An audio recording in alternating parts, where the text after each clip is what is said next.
أعوذ بالله من الشيطان الرجيم. بسم الله الرحمن الرحيم. إن يوم الفصل كان ميقاتا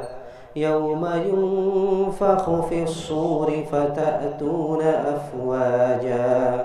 وفتحت السماء فكانت أبوابا وسيرت الجبال فكانت سرابا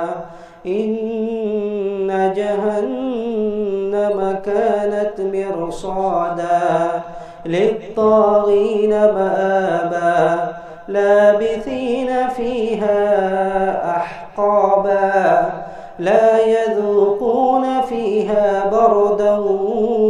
ولا شرابا إلا حميما وغساقا جزاء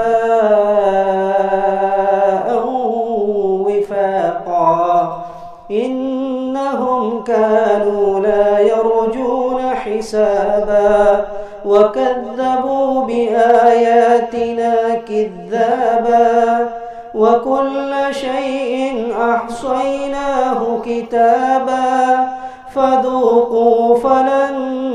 نزيدكم إلا عذابا إن للمتقين مفازا حدائق وأعنابا وكواعب أترابا وكأسا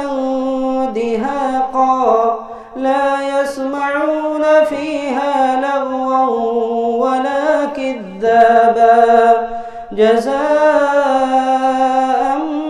من ربك عطاء حسابا رب السماوات والأرض وما بينهما الرحمن لا يملكون منه خطابا يوم يقوم الروح والملائكة صفا لا يتكلمون إلا من أذن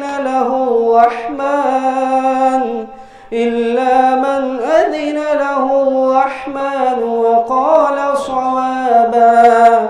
ذلك اليوم الحق فمن شاء اتخذ إلى ربه مآبا إنا أنذرناكم عذابا قريبا يوم ينظر المرء ما قدمت يداه ويقول الكافر يا